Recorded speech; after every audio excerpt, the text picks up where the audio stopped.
Oh, luwas ka na naman din sa Maynila. Ha? Sabihin may pinagtataguan ka na naman sa Kanyogan. Ha? Wala akong tinataguan sa Kanyogan. Eh, naiinip kasi si Rosa eh, kaya inaya ko muna mag-date dito sa Manila. Asan na? Kasama nyo? Hindi, iniwan ko muna kay na Patrick. Sabi ko, dadaan muna ako dito eh. Eh, nasa mo si Elsa? Maagang nagpunta ng KTV. Si Clarissa lang ang nandiyan. Si Chito umalis din. Nag-apply ng promotion sa trabaho. Kamusta naman si Chito? Okay naman eh. Sabi niya, raw. Kaya niya na raw magtrabaho. Mabuti naman. Pero sabihin mo sa batang yan, ha? Lagi siya mag-iingat. Nalalapit siya parati sa disgrasya. Kaya nga. Sabihan ko. O ikaw, kailan ka naman babalik sa trabaho? Malapit na. Inihintay ko lang clearance ng doktor. Hindi na tumataas ang presyon ko. Oh, ganyan talaga kailangan. Parating mababa ang presyon. Kaya nga. Teka. Hi, si Chito. Hello? Tay, sorry, sumabit na naman ako. Ha? Teka, sandali. Anong nangyari? Nasaan ka? Nasa biyahe na po ako pauwi. Pambihira ka naman, oh. Bakit na naman nangyari? Nasaan ka? Pupuntahan kita. Ano nangyari? Bakit po? Basta, magdadala ako ambulansya dyan. Ano ka ba? Saan ka ba sumabit? Ha? Sa jeep, sa kotse, sa bus? Tuloy, ano nangyari? Hindi po tay, sumabit po ako sa interview kanina. Marami po ako hindi nasagot na tanong kaya hindi ako mapopromote.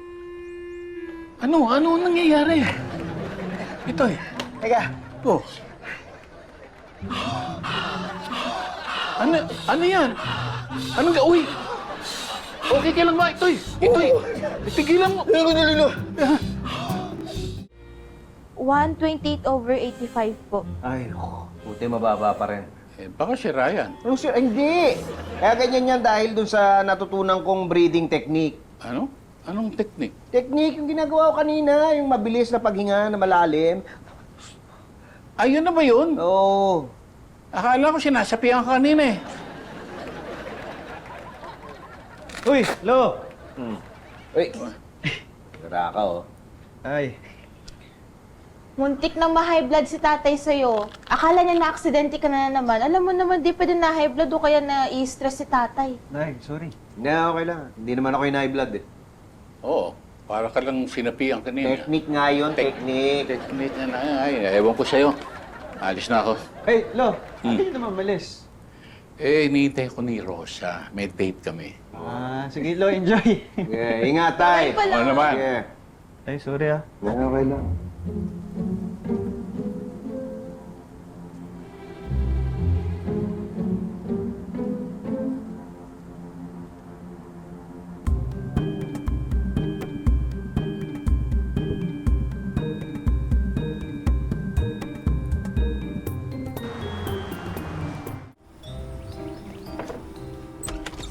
Ay, Bibi.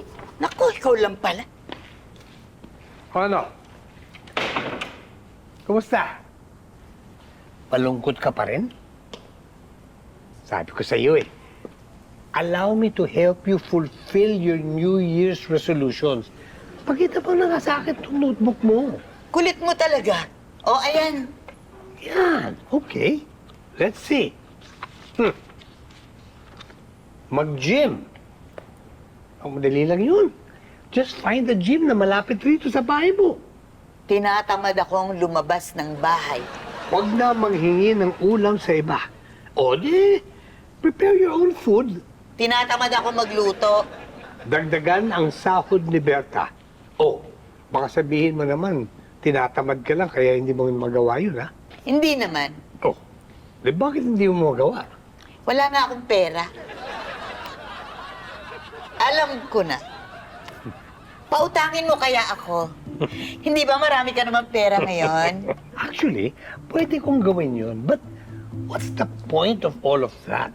Hindi ba, mas masarap to pa rin ang mga New Year's resolutions mo kung ikaw mismo gagawa through your own effort. But you know what? I can teach you how to make money. Paano?